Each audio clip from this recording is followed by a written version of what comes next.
Hi hello ನಮಸ್ಕಾರ ಎಲ್ಲರಿಗೂ ಸ್ವಾಮಿ ಕಿಚನ್ಗೆ ನಿಮ್ಮೆಲ್ಲರಿಗೂ ಮತ್ತೊಮ್ಮೆ ಸ್ವಾಗತ. ಇವತ್ತು ನಾವು ತುಂಬ ರುಚಿಯಾಗಿರೋ ಆಲೂ ಮತ್ತು ಬಟಾಣಿ ಪಲ್ಯ ಮಾಡೋದು ಹೇಗಂತ ನೋಡೋಣ. ಈ ಪಲ್ಯ ಚಪಾತಿ, ಪೂರಿ, ಪರೋಟ ಮತ್ತು ಅನ್ನ ಜೊತೆ ತುಂಬ ಚೆನ್ನಾಗಿರುತ್ತೆ. ಹಾಗಾದರೆ ಬೇಕಾಗಿರೋ ಸಾಮಗ್ರಿಗಳನ್ನ ನೋಡೋಣ. ಇಲ್ಲಿ 5 ಕುದ್ದಿರೋಂಥ ಆಲೂ ತೊಗೊಂಡಿರೋದು, ಬೆಳ್ಳುಳ್ಳಿ 15ರಿಂದ 20 ಬೆಳ್ಳುಳ್ಳಿ ತೊಗೊಂಡಿರೋದು, 1 ಇಂಚಿದಷ್ಟು ಹಸಿ ಶುಂಠಿ, 2 ಟೊಮ್ಯಾಟೊ, 3 ಈರುಳ್ಳಿ, 1 teaspoon chicken masala, 1 teaspoon garam masala, 1 Maggi masala, ಒಣ ಕೊಬ್ಬರಿ, ಹಸಿ ಬಟಾಣಿ, ಜೀರಿಗೆ, ಧನಿಯಾ, ಶಾಯಿ ಜೀರಿಗೆ, ಕೊತ್ತಂಬರಿ ಸೊಪ್ಪು, ಉಪ್ಪು, ಖಾರ ಪುಡಿ ಮತ್ತು ದಾಲ್ಚಿನ್ನಿ ಮತ್ತು ಲವಂಗ. ಮೊದಲು ಕಡೆಯಲ್ಲಿ ಒಣ ಕೊಬ್ಬರಿ, ಜೀರಿಗೆ, ಶಾಯಿ ಜೀರಿಗೆ, ಧನಿಯಾ, ದಾಲ್ಚಿನ್ನಿ ಮತ್ತು ಲವಂಗ ಸ್ವಲ್ಪ ಹುರಿದುಕೊಳ್ಳಿ.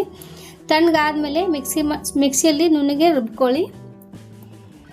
ಈಗ ಅದೇ ಬಾಣಲೆಯಲ್ಲಿ ನಾವು ಟೊಮ್ಯಾಟೊ, ಈರುಳ್ಳಿನ ಚೆನ್ನಾಗಿ ಹುರಿದು ತಣ್ಣಗಾದ್ಮೇಲೆ ಟೊಮೆಟೊ, ಶುಂಠಿ, ಬೆಳ್ಳುಳ್ಳಿ ಮತ್ತು ಕೊತ್ತಂಬರಿ ಸೊಪ್ಪು ಸೇರಿಸಿ, ಈಗ ಇದು ಡ್ರೈ ನಾವು ಮಸಾಲ ಮಾಡ್ಕೊಂಡಿದ್ದೇವಲ್ಲ, ಅದೇ ಮಿಕ್ಸಿಯಲ್ಲಿ ನಾನು ಇವಾಗ ಟೊಮೆಟೊ, ಬೆಳ್ಳುಳ್ಳಿ, ಶುಂಠಿ, ಕೊತ್ತಂಬರಿ ಸೊಪ್ಪು ಹಾಕಿ, ಬೆಳ್ಳುಳ್ಳಿ ಹಾಕಿ ಮಿಕ್ಸಿ ಮಾಡ್ಕೋಬೇಕು.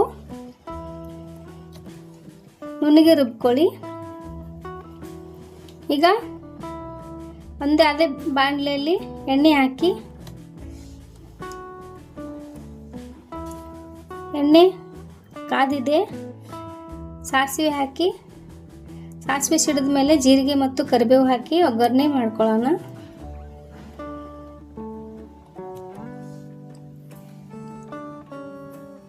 ಈಗ ನಾವು ಮಾಡಿಟ್ಟಂಥ ಪೇಸ್ಟ್ ಹಾಕಿ ಚೆನ್ನಾಗಿ ಫ್ರೈ ಮಾಡ್ಕೊಳ್ಳೋಣ.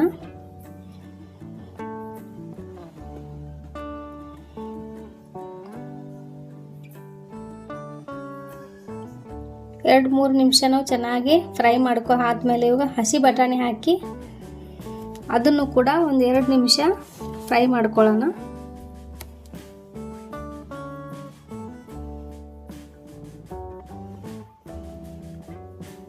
ಕಲಸಿ ಚೆನ್ನಾಗಿ ನಾವು ಫ್ರೈ ಮಾಡ್ಕೊಳ್ಳೋಣ.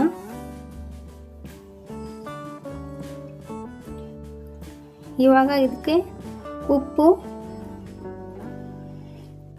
ಚಿಕನ್ ಮಸಾಲ, ಗರಂ ಮಸಾಲ ಮತ್ತು ರುಬ್ಬಿದ ಮಸಾಲ ಹಾಕಿ ಚೆನ್ನಾಗಿ ಮಿಕ್ಸ್ ಮಾಡಿ,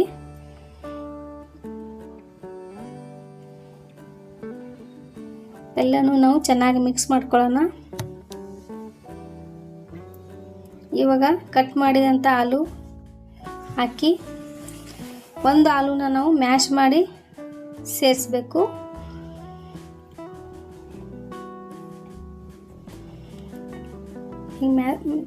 ಮ್ಯಾಶ್ ಮಾಡ್ಕೊಂಡಿರೋದು ಆಲೂ ಹಾಕಿ,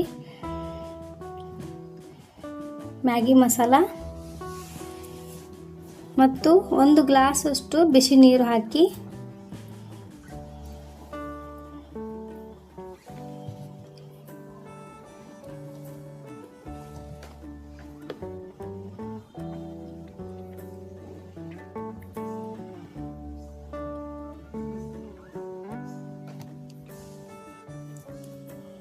ನಿಮಗೆ ಬೇಕಾದಷ್ಟು ಖಾರ ಪುಡಿ ಹಾಕಿ 5ರಿಂದ 7 ನಿಮಿಷ ಸಣ್ಣ ಉರಿಯಲ್ಲಿ ಬೇಯಿಸಿ,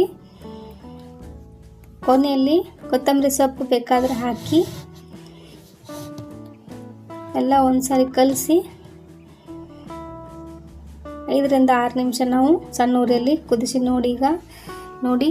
ಈಗ ಸ್ವಾದಿಷ್ಟ ಆಲೂ ಬಟಾಣಿ ಪಲ್ಯ ರೆಡಿ ಆಗಿದೆ. ಈ ರೆಸಿಪಿ ನಿಮಗೆ ಇಷ್ಟ ಆದರೆ ವಿಡಿಯೋನ ಲೈಕ್ ಮಾಡಿ, ಶೇರ್ ಮಾಡಿ, ಸಬ್ಸ್ಕ್ರೈಬ್ ಮಾಡೋದನ್ನು ಮರಿಬೇಡಿ. ಧನ್ಯವಾದಗಳು.